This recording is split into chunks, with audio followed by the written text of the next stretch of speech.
დღეს არის ოთხშაბათი და ტრადიციულად ოთხშაბათობით გვაქვს ასეთი რუბრიკა ფილტრის გარეშე, სადაც ვფიქრობ, რომ არაჩვეულებრივი სტუმრები თავიანთი მთელი ცხოვრების ამსახველი ფოტოებით გვიყვებიან ყველაზე მნიშვნელოვან მომენტებს, რაც აღიბეჭდა ფირზე, ადრე იყო ფირზე, ახლა უკვე კადრში და მოდით დავუძახოთ ჩვენს მეგობარს, ჩვენს კოლეგას, მისაბაძ ადამიანს, ტელეპროდიუსერს, ტელეწამყვანს და უკვე ორი შვილის მამას ირაკლი მაკაცარიას. ირაკლი გილოცავთ ბედნიერება და სიხარული. დიდი მადლობა, დიდი მადლობა.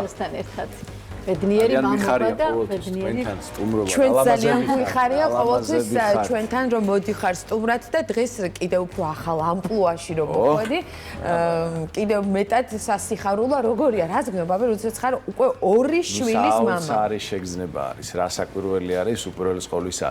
თქვენი ეთერის საშუალებით მინდა ყველას დიდი მადლობა გადაუხადო, ვინც მოგვილოცა ძალიან დიდი რაოდენობა ადამიანების, ვინც გაიზიარეს ჩვენი სიხარული, დიდი მადლობა ყველას და გისურვებთ იმ ბედნიერებას და იმ სიხარულს, რაც ჩვენს ოჯახში არის. წარმომდგენე რა ხდება ახლა თქვენთან სახლში.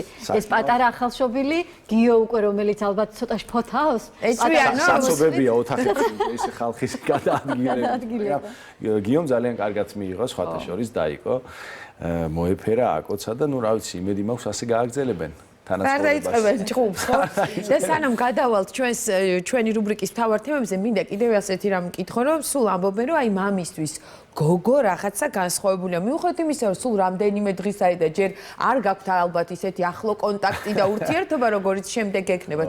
როგორი აღქმა არის რაიმე სხვაობა, რომ მაინც აი გოგოა უფრო ნაზი და სიფრიფანაა? ალბათ ჯერჯერობით ეხლა რამდენიმე დღის არის ნინა და ჯერ ეხლა ეს გოგოს და მამის ურთიერთობას ესე ვერ გძნობ, ხო? ჩვეულებრივ შვილი არის და ეხლა როგორც გიო ანალოგიური აღქმა არის. ალბათ ეს უფრო შემდეგ წლებში არის, როდესაც კონტაქტში შემოვიდა. მაგრამ მეტი სინაზე იგრძნობა. იქნება, ხო, ნუ მაგრამ მე მახსოვს ძალიან ნაზად ზინავს ხო. ნაზად ზინავს. მე მახსოვს ის მომენტი, როდესაც სქესის გაგების ცერემონიალი გქონდათ და იქ ისეთი სიხარული გამოხატა, როდესაც ვარდისფრად შეიღება ყველაფერი.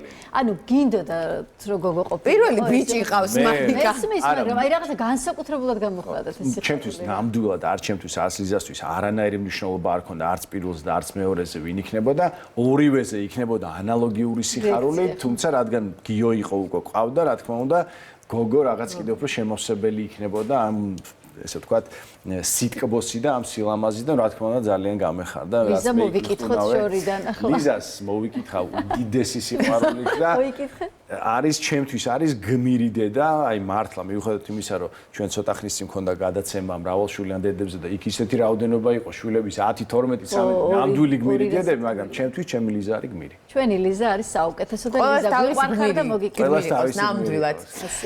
მოკლედ ახლა დროა გადავიდეთ. ასე დამიძახეთ ახლა მითხრა. ახლა რაზე დაგიძახეთ? ზოგადად ეს რუბრიკა არის ჩვენი ცხოვრების მნიშვნელოვანი, ჩვენი არა, ჩვენი სტუმრების, რესპონდენტების, ჩემი და მარიკასი არა, მნიშვნელოვან მომენტებზე, რაც აღბეჭდილია კადრში. თუმცა, რა თქმა უნდა, აქ არის სტილის მომენტები, სტილის სეგმენტები ყველაზე მნიშვნელოვანი, რათა არ ამოვარდეთ აი რუბრიკის ფარგლებიდან. შეგვიძლია დავიწყოთ ირაკლის ბავშვობით. აბა, ისეთი საყვარელი ამ სურათებს რომ ვუყურებდი გუში. არქივიდან ამოიღეთ, საინტერესო. აბა რა და ხუჭუჭები. ეს მე და ჩემი დაიკავართ სამივე ფოტოში, როგორც ხედავთ. ლანა, ბავშვობიდან ვიყავით, ესე ვთქვათ, გადასკოჩილები ხელით, ამიტომ ყველა ფოტოში ერთად ვარ. არ ვშორდებოდი. ჩაცმის სტილი.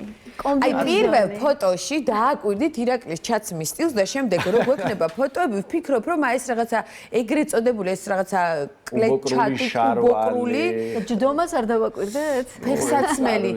ბავშვობიდან ასეთი ხო, ეხლა აქ მე სავარაუდოდ, ნუ ეხლა ეს ალბათ ისასაკია, სადაც მე ნაკლებად ვარჩევდი სავარაუდოდ ეს უფრო ბებია, ბაბუა და მშობლების ესე ვთქვათ ნახელავი არის, თუმცა მამაჩემი მოგეხსენებათ მეზღვაური იყო მთელი ცხოვრება და მეზღვაურები მაინც ის ადამიანები იყვნენ, რომლებიც ცდომა ქონდათ საზღვარგარეთთან. საზღვარგარეთ და ძალიან იშვიათობა იყო და ამიტომ ვთვლი რომ მაინც მეზღვაურის ოჯახში ალბათ ყველაფერი რაღაც ცოტა ევროპიდან შეიძლება მზადდება ამერიკიდან იმპორტული, ამიტომ დარწმუნებული ვარ, რომ ძირითადად რაც ალბათ სამოსი იყო, მაინც შეძლებს დაგვარად, აი მამა ჩემი რასაც ჩამოიტანდა და რაც ალბათ ადგილზეც ესე ვთქვათ. მაგრამ აი მოხდენის ლაზათი ყოველთვის ჰქონდა ჩანს ამ ფოტოებში, არა ესე? აი, ჯდომაზე პირველ ფოტოზე რაც მარიკამ აღნიშნა ნამდვილად. ეს პირველი ფოტო სხვათა შორის ეს არის ადრე იყო პიონერთა სასახლე, სადაც ახლა არის სასტუმრო მერიდიანი ბათუმში, ზუსტად იმ ადგილას იყო.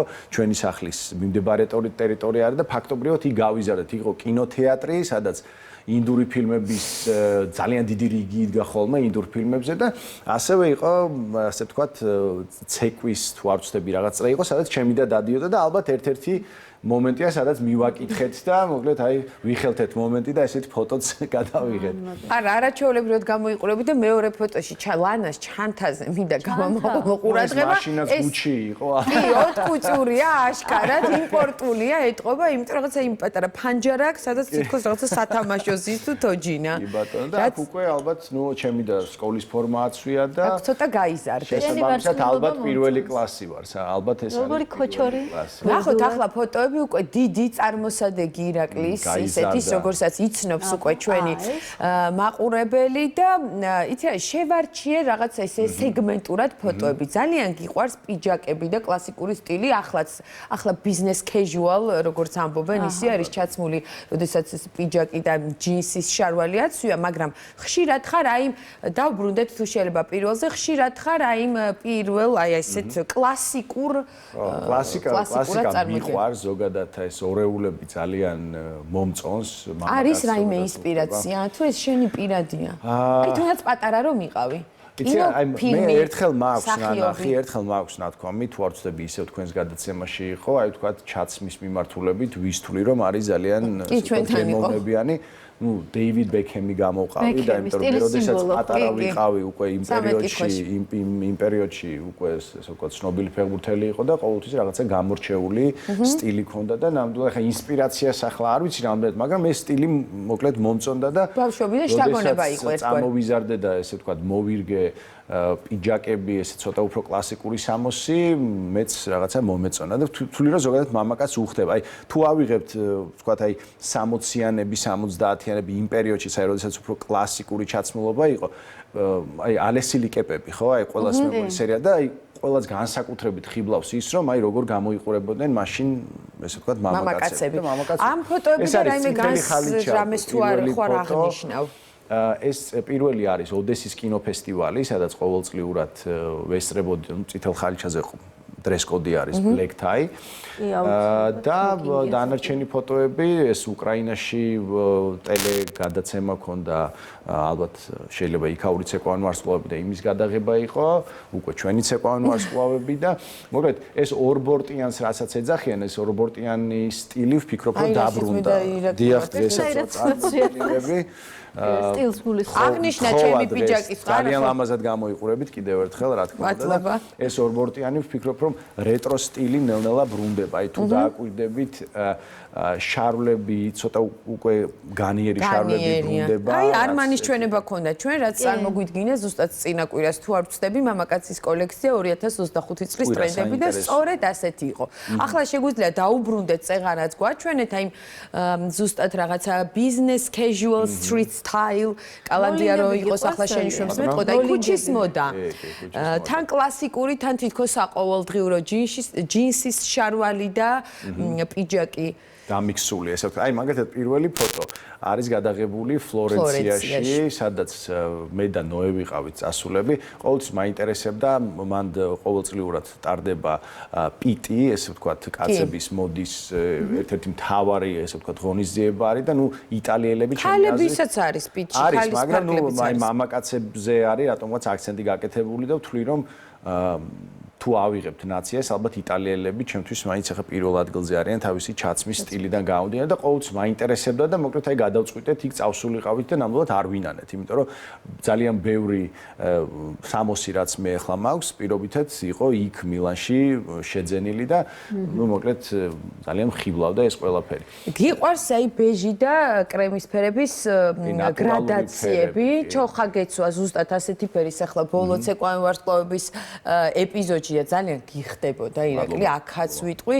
ეს რაღაცა უხამებ ხოლმე შენი კანის, თმის, თვალის ფერს თუ თავისით მოდის თუ ფერებთან არჩევანში როგორ ფერები ძალიან მომწონს. ზოგადად, ვთვლი რომ ესე ვთქვათ, ეს ბუნებრივი ფერები, სხვათა შორის ძალიან ბევრს უხდება და რატომღაც ნაკლებად იყენებენ ჩვენთან რაღაც დომინირებს უფრო მუქი ფერები, ლურჯი, შავი, რაც რა თქმა უნდა შავი არის კლასიკა, რასაკვირველია, თუმცა ჩემს გარდერობში რო გადავხედო, უფრო ალბათ ღია ფერები შეიძლება მეტი იყოს ვიდრე შავი რა. აი გარდერობი რომ ახსენეთ, დილა მინდა უბრალოდ წარმოვიდგინო, სადღაც გადაღებაზე ან ნებისმიერ საქმიან ვიზიტზე მიდიხართ და გაიხსნა გარდერობი. დიდი ხანი ჭირდება იმის არჩევას, რომ დღეს რა შეუხამო, როგორი კომბინაცია ავაწყო. გადაღებაზე არის საუბარი, ყოველთვის ვთილობ რომ წინა დღით უკვე ვიცოდე რა შევიცეთ, იმიტომ რომ მოწესრიგებული ადამიანები. დილით არის ესე ვთქვათ, ბავშვებთან ეს რიტუალი რაც გვაქვს ჩასატარებელი, ამას დრო ჭირდება, მე დილით მიყვარს ვარჯიში და შესაბამისად უცებ მინდა რომ მოვასწრო ვარჯიში. ეს უნდა იყოს მზა დაწყობილი. ამიტომ ხო ჯობია რომ მაინც წინა დღით იყოს შერჩეული და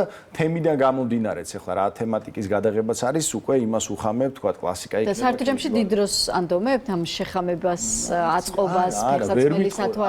არა, ვერ ვიტყოდი. ანუ დიდი დრო არა, ალბათ რაღაცა უკვე გამჯდარი არის, რომ დიდ დროს ნამდვილად ამაზე თუმცა ყოველთვის ვცდილობ, რომ აი რაღაცა გამორჩეულად და კარგად გამოიყურებოდა. ეს უკვე შენი ყველა არ ცდილობს, სხვათა შორის, ეს უკვე ხასიათზე არის დამოკიდებული ალბათ იმ რაღაცა სტილზე, შინაგანზეც, რასაც დაანერგა შენი ცხოვრების განმავლობაში ადამიანი, მე ასე ვფიქრობ. მე საბოლოო ჯამში ვფიქრობ, რომ უნდა ადამიანს უპირველეს ყოვლისა კონდეს შეგრძნება იმისა, რომ არის კომფორტულად, ხო? ანუ ეს არის ამომავალი წერტი, ანუ ხშირად გქონი ალბათ რაღაც შეიძლება არ მოგწონდეს, რაღაც 60-დან რომლის ჩაცმაც მოგიწია და მთელი დღის განმავლობაში აქვს რაღაც დისკომფორტი და ასე ბოლომდე შეიძლება არ გაქვს ის თავდაჯერებულობა, რაც ასე გინდა. და როდესაც ზუსტად გაქვს შერჩეული და თავს გზნობ ძალიან კარგად, განწყობაზეც ეს ყველაფერი მოქმედებს. თავისთავად. მოდი ვნახოთ ახლა შემდეგი რა გვაქვს და მაგის მიხედვით აი ეს არის მნიშვნელოვანი ჯილდო, ხო? მოდი მოგვიყევი ელის დაჯილდოება. ელის დაჯილდოება, ეს ოდესაც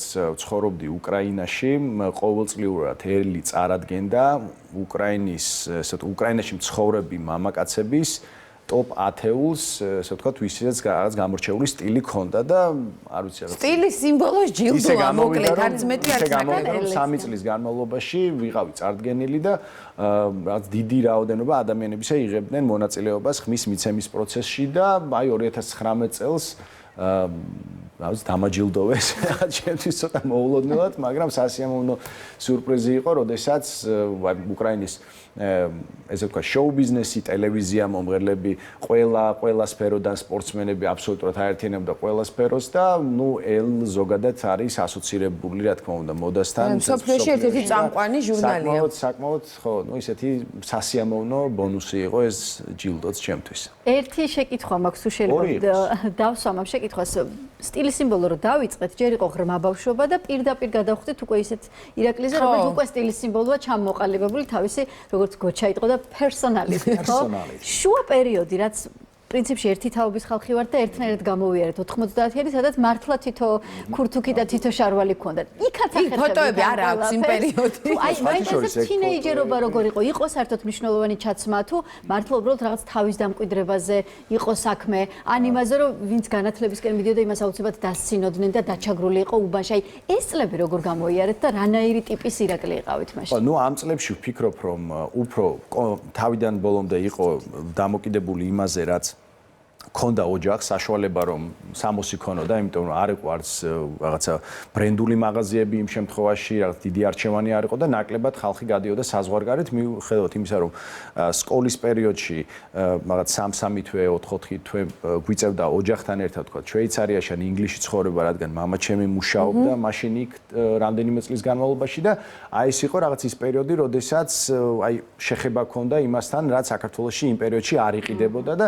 ნუ ჩვენი მშობლები იყვნენ ძირითადად ვინც ესე ვთქვათ ამ შვეიცარია და ინგლისში თუ ცხოვრობდი 90-იან წლებში 90-იანებში 97-98 წლებში 90-იანების ბოლოა მაინც საკმაოდ რთული პერიოდი შეიძლება იქ ჩამოყალიბდა სწორედ აი ეს რაღაცა სტილის შეგრძნება რაზეც საუბრობთ ნახოთ შემდეგი რა გვაქვს იმიტომ რომ საინტერესო სეგმენტები ეს უკვე არის აი ღია ზაფხულის ხო ეს კი ბატონ თავისუფალი სტილი რომელიც ძალიან მომწონს და ვფიქრობ რომ არასდროს მოდიდან არ გადავა იქნება განიერი, ტილო შარვალი და შესაბამისად რაღაც ესეთი მაისური ან პერანგი და თავს ძალიან კომფორტულად გრძნობ.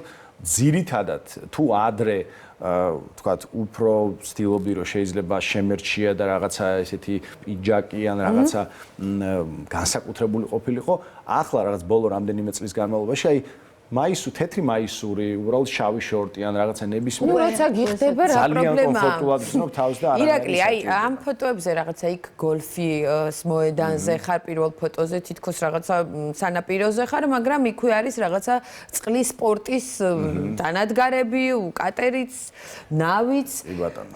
ჰობი გაქვს ბევრნაირი. მრავალმხრივი ადამიანი ხარ ზოგადად. ო, აქტიური ესე ვთქვათ, აქტივობები სხვადასხვა სახეობის ძალიან მიზიდავს, წყალი ძალიან მიყვარს და ნუ ეს კონკრეტულად არის დომენიკის რესპუბლიკა, ჩვენი გადაღება იყო იქ და მრავალ მხრივ შეიძლებოდა სხვადასხვა ხან სკუტერი, ფლაიბორდი, ვეიკბორდი და ასე შემდეგ. ყველაფერს ყველა ნუ ფლოპ ალბათ ხარისხობრივად თუ შევადარებ ახლა პროფესიონალი არა ვარ, მაგრამ მოყვარულის დონეზე სიამოვნებას მოკლედ ვღებულ. არაჩვეულებრივად იდგება ამ ყველაფერს. საკუთარ თავი რო გამოსცადოთ ესეც უცადო ეს პროცესი რა თქმა უნდა, იმიტომ ანუ იმდენი რაღაც არსებობს ცხოვრებაში, რამაც შეიძლება სიამოვნება მოგანიჭოს, მაგრამ რატომღაც რაღაცა მოტივაცია შეიძლება აკლია ადამიანებს, ან რაღაცა სურვილი, შეიძლება სიზარმაცე და უშლის ხელს ბევრად ერთგვარი, ესე ვთქვათ, დამაბრკოლებელი ფაქტორი არის, მაგალითად,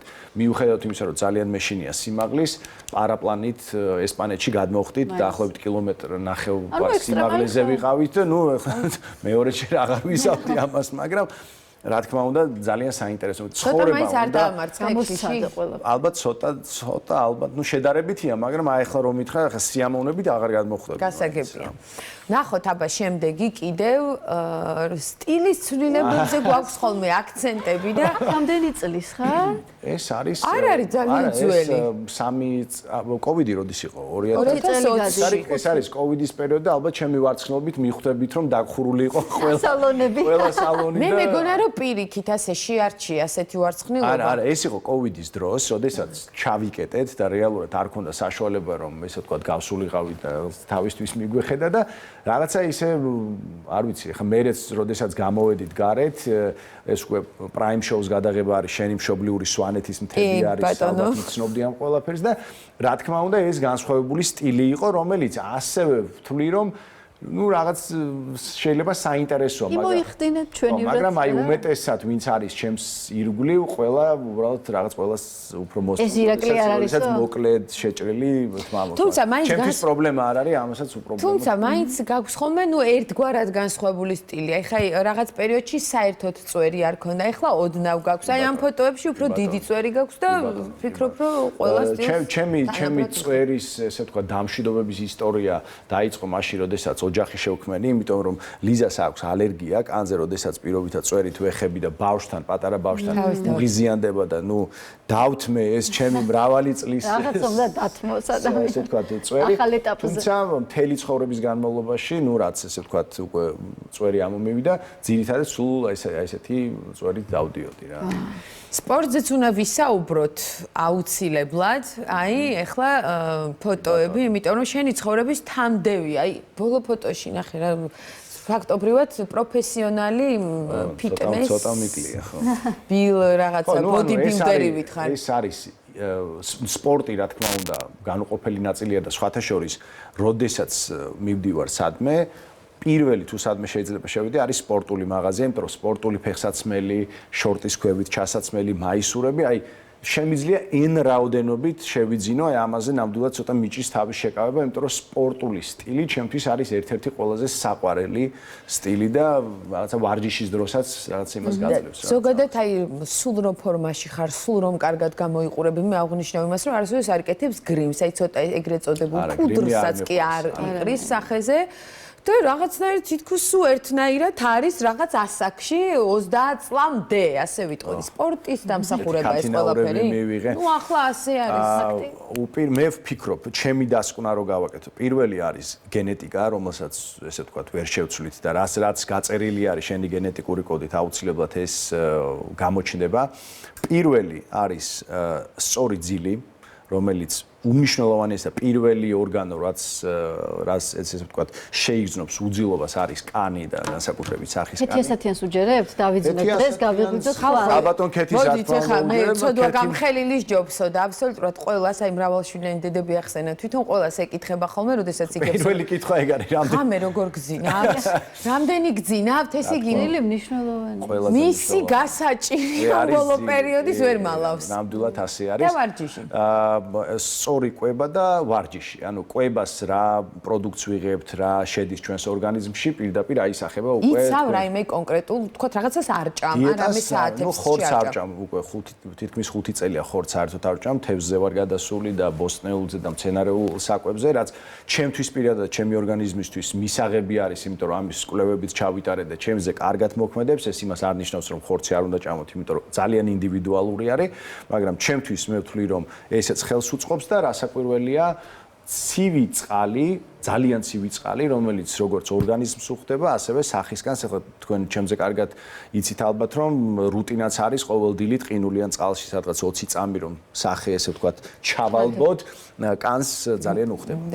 ცნობილი ჰოლივუდის ვარსკვლავი მარკ უოლბერგი, რომელიც ასევე რაღაცა სუერთნაირი არის. 4 საათზე იღვიძებს ყოველ დღეს, და ჯდება თითქმის ყოველ დღე ყინულის აბაზანაში, რომელიც აიღო. ხო და ეს ირაკლის ყოველდღე შეიძლება არა, მაგრამ ყინულის აბაზანებში თუ გაქვს რიტუალი რა ჩაჩნევის. თქმა უნდა, აი, როდესაც ვართ წავკიში, სადაც ძირითადად ცხოვრობთ, ახლა დროებით ჩამოსულები ვართ, იქ მაქვს გარეთ ესეთი კასრი დიდი 500 ლიტრიანი, რომელსაც წყლით ვავსებ და ახლა წავკისის ტემპერატურა ყინავს ამ ყველაფერს, შემდეგ ამას ვამტვრევ და შიგნით ვჯდები, რაც ძალიან კარგი არის, უბრალოდ ამასაც ჭირდება ძალიან სწორი მიდგომა, ეტაპობრივად ამ ყველაფრის გაკეთება, ჯერ ცოტა სხვა ტემპერატურით სპეციალური სუნთქვის სწავლა. სუნთქვა ჭირდება, რა თქმა უნდა, დაბალანსებული. დონე იკლებს მაგ დროს და ძალიან კარგია ორგანიზმისთვის, კანისთვის, ყველაფრისთვის და თუ ნერვული შეძლებთ სისტემისთვის განსაკუთრებით და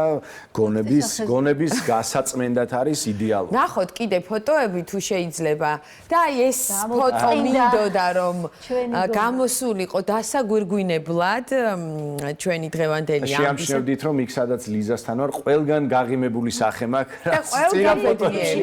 ალბათ ნაკლებად იყო, იგი უფრო სერიოზული. ლიზა არის ღიმილის და სიხარულის წყარო. ნამდვილად. არა ჩვეულებრივად გამოიყურებით ერთ-ერთ და აქ უკვე სტილი და ყველაფერი აბსოლუტურად აღარ არის საჭირო. უკვე არის ეს ყველაზე კარგი სტილი, რაც შეიძლება ადამიანმა მოიგოს, ეს არის სიყვარული.